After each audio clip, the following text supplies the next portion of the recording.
going to make this very brief. There's a reason why we're coming to you from a tennis court, of all places, near the airport Marina Hotel, right across from the Honolulu International Airport, the Daniel Kagan Way International Airport here in Honolulu. It's because those activities, tennis playing, quick visual spatial processing, these are the things that define a full Marine, Navy SEAL. These things are so easy for them, and it's been my philosophy that even later in life someone can develop these abilities, and the reason why they wouldn't want us doing that later in life is because it will give us genetic change, epigenetic change, that will force the United States Navy to admit us retroactively so that we can start getting VA benefits sooner.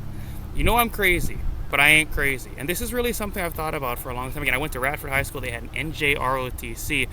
For there to be people with these quick moving abilities, and for them to be breaking away from you at such a rapid pace, it's a very bad thing. We can't allow it. We all need to have equal intellectual abilities. I've been talking, and also mental processing speed and movement speed, boom, boom, boom, the ability to play tennis, the way that they move and everything that they do, that's something that I should be able to do right now as someone that's so very strong, someone that's so very agile, so very attentive. These aren't things that other people should be able to do. In fact, I would say, if we're going to talk about equality and justice, we shouldn't be focused on the things that Brandon, and by the way, this coincides with his State of the Union address. We don't know what he's going to talk about necessarily. We don't know. It's probably more high tax all Americans. These Democrat presidents get very expensive. That's the stuff he talks about. That's his idea of how we bring about equality, wealth redistribution. We don't know what he's going to talk about. He's probably going to talk more about his bridges. You know, we saw that ad. That's how we knew he was an idiot when he was running for president, where he's got all these people going to work, holding up a picture frame of themselves. I'm in the picture. I'm in the picture. And, you know, a bridge. It's a bridge. There's a bridge, which means he cares about infrastructure and public works kind of stuff. And we don't know what he's going to talk about, but this is more important. I don't want to watch it. I want nothing to do with Brandon there giving the State of the Union. This is what you need to have your eye on. Anyway, we're going to keep Honolulu police accountable here. That's the most important thing, is why we're giving an official statement on the assault that happened, 4th Street Mall. The date, we're going to give this to you. I'm going to put up a picture for you of the police department property receipt. There's a lot here to be gleaned from it. It's very odd, I have to say, that somehow a policeman was able to procure my cellular phone within moments of coming up upon me lying there on the ground at Walmart. There's something I think you need to look into it. I want you guys, I'm going to give you the report number. It's 22-079652.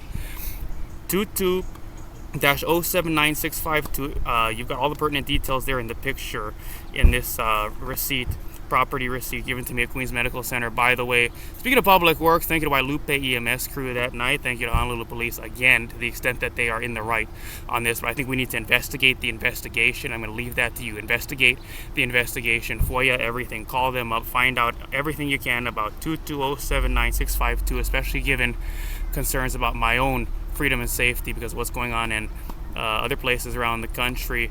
You need to stay vigilant, keep the police honest. I said these are crimes against the state. We have a tourist here that was assaulted in front of Walmart on his way to buy. You've all come to know and love my $1.50 here in Hawaii. Things are so expensive. That's why I hate it. I don't live here.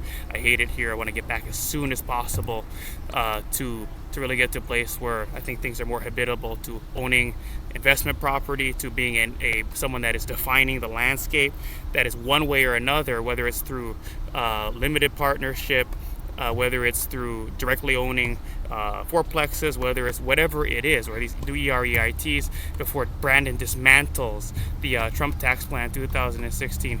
Define the landscape, as I say, to get to a place where someone can take more money and become a stakeholder in the American landscape. That's really the best thing for me. I want nothing to do with this police poverty. In fact, really, the only thing that this proves at the end of the day is that people need more money. People need to be hooked up with more money, need to be worth more. And, by the way, I'm going to say this. These are crimes against the state. This is a crime against the tourists. They have to prosecute it 100%. They have to get the footage from Walmart. There was a surveillance camera right there. I guarantee that this was caught on surveillance camera. If they did not pursue that, if they don't have a suspect in custody yet, Honolulu Police needs to answer to why they have not pursued this, why they don't have an arrest in the assault of Mathew Ursua in Honolulu, Hawaii that day. You're looking at it.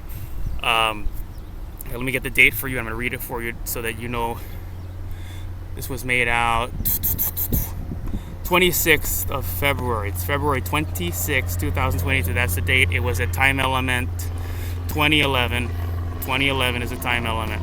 26th February 2022, time element 2011. So again, the report number is 22079652. I need you to keep the police honest here in Honolulu. Again, we love these people to the extent that they're honest and doing their job right. And when they deviate from that, there's some bad cops that need to be fired. That's the way I look at it. And it's your job to defend more than we have, as I say, defend more than we have. Sometimes they're on the wrong side of it. I know these people personally in many cases. They're not bad people. All of them, 100% of them, need to be wearing new uniforms. People, and I'm going to talk a little bit about my philosophy. How do you take pictures of them? How are you this? This is what you were before. You're an emergency photographer. Speaking of the crew of Wailupe EMS here in Honolulu, and Shane right there is the PIO. And speaking of these incredible officers in District 1 especially that you are so familiar with, how do you coexist with them, photograph them taking people down in situations a lot like I found myself and other people on the receiving end of assaults and robberies and being put in ambulances? How do you take photographs of them knowing that they should have different jobs and they should be paid more and that they should they shouldn't exist because law and order, you'll take the hand away. Okay, I agree. But law and order shouldn't exist. It can't coexist with real estate. Now, I have two identities, right? I have two identities. I've got the one that does lifestyle and areas, and when I'm in active practice, at the moment I'm on hiatus, as you know, but real estate, you go to these places, it's all about rich family things. It's all about these houses in Waimanalo on the ocean, right? The oceanfront houses, water right there on the ocean, up against the beach in Waimanalo. It's all about Kailua, Lanikai here on Oahu. It's all about homes in Makiki, not far from, let's say, Honolulu Community College, up Waialae, I'm not Honolulu, Kapiolani Community College, up Waialae, down Kilauea, as I say, making that long walk down Kilauea with the voices of dead people ringing in your ear after you've relived the scene out of the book by Charles Dickens, Great Expectations, that opened up the entire story where there's this dead man, chained, a prisoner, an escapee from the prison hulks. This is the dreamscape of the Thames in Great Expectations, and to have to know the dreamscape of the Thames and what a nightmare that it is with the prison hulks there. It's quite a burden to have to bear. And don't grow up poor is my advice to you. In fact, growing up poor is why you end up mentally slow and not being a full Marine or Navy SEAL. And I think that's what this has to do with too. That's why I need to find out who the assailant was. We need to prosecute for the sake of this never happening again. And then we need to do it a little different, as I do. Michael Bernard Beckwith has always been a sort of key player in my spiritual. And people are like, well, how can a Republican?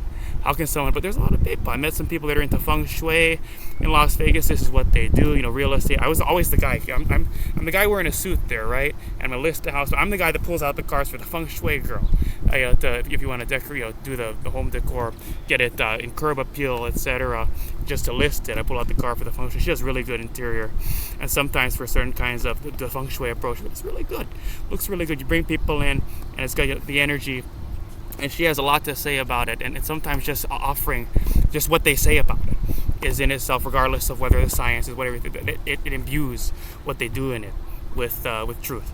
But and it does, and that's the thing with Michael Bernard Beckwith, is that when you have a problem like lying for many minutes, it was a long time, I have to say. They're right around the corner there on the pavement there in front of a Walmart. Not made it in to get your $1.50 that you all know I carry around. You love. That's Mathew Ursua with his $1, great value water.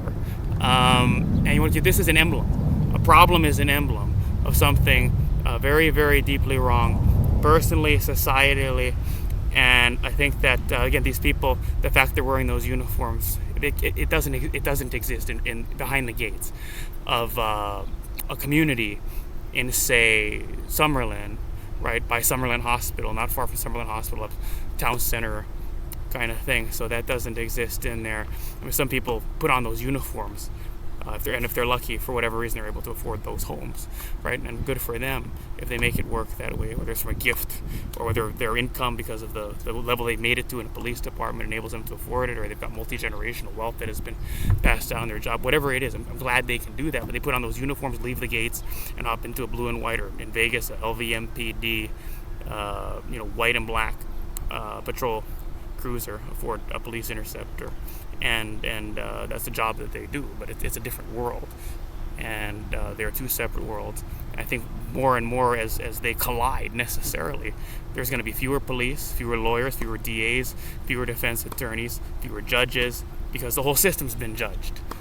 And the more money people start to have, and the more tennis people start to play, the less crime there's going to be. So we need to get me, in the end, into a position to be able to have a platform. And I've got a platform. This is it right here, because when we find out who this assailant is, we're going to find out his story. We're going to learn what it is. And I guarantee that poverty is a part of it. I guarantee that there is some kind of a history that's a part of this. Why are they doing this? If this person is that good of a kickboxer and a street fighter, why are they doing that with it? They should be using their incredible speed. That's how you know they're not a full Marine. That's how you know they're not a Navy SEAL, and they may just be really good at destroying very, very quickly.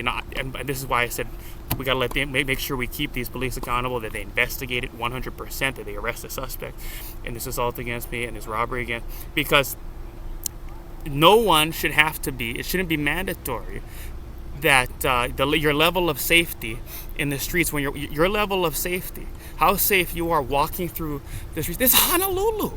I'm a tourist in Honolulu, downtown Honolulu. Like, what? And your level of safety shouldn't be dependent on your level of training in Jackie Chan street fighting or judo. Something I should learn probably. And that's what we're going to talk about. Or kung fu, or how much tai chi you're doing. Slow it down, learn how to, and this shouldn't be dependent on that we don't believe in that, and that's why these things are illegal, and we put these people in jail. These people need to be in jail. This person needs to be in jail. And but afterward, though, I'm going to promise you this, as an adherent of Beckwith, and knowing that these things are emblematic of larger problems, maybe even deep down within, that I'm going to write a letter to that judge saying, go very easy, and we're going to get him on a program, and we're going to learn martial arts together, because he's misapplying something he's very good at. So we'll meet again. I'll see you very soon. Have a great rest of your life for now, but I will see you again. I'm sure this was better than Brandon today, right?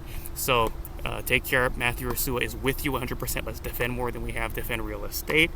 Defend this incredible thing that we have. Fortune is home in Las Vegas. It's all for you.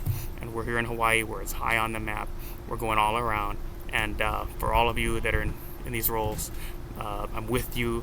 I stand with you. You stand with me in standing with the protectors, as I have for so many years. Thank you. Thank you. Thank you very much.